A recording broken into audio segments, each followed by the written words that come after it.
En août dernier, Anesh s'est éteinte après un tragique accident de voiture.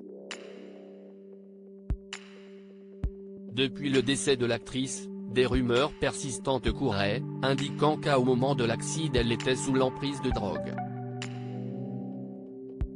L'autopsie vient d'être rendue publique. La mort d'Anesh est survenue au beau milieu de cet été de canicule. L'actrice a succombé à un terrible accident de voiture. Des témoins ont déclaré qu'Anesh roulait à environ 80 km/h dans une zone résidentielle limitée à 25 km/h lorsqu'elle a heurté, avec sa Mini Cooper, une façade d'une demeure du quartier Mara Vista de Los Angeles. Le véhicule s'est tout de suite embrasé et ce n'est qu'après plus de 30 minutes de mobilisation intensive devant un brasier infernal, que les pompiers sont parvenus à sortir l'actrice de sa voiture toujours enflammée. Le porte-parole de l'artiste a d'abord essayé de se montrer rassurant, indiquant qu'Anesh était dans un état stable.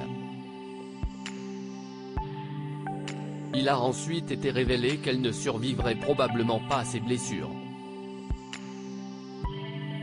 La star de 6 jours, cette nuit aurait été brûlée au second degré sur 12% de son corps. En état de mort cérébrale, Anesh est restée branchée à un respirateur artificiel en attente d'un prélèvement d'organes, puisqu'elle était donneuse. Elle a finalement été débranchée dans la soirée du dimanche 14 août afin que le prélèvement puisse avoir lieu.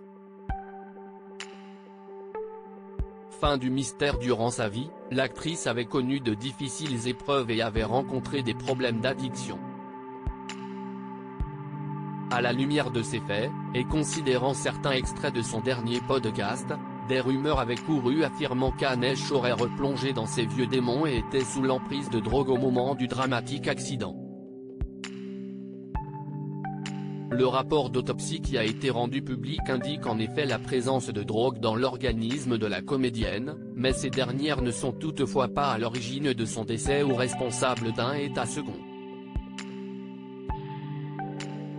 Les analyses d'urine et de sang ont été notamment positives à la cocaïne et aux cannabinoïdes.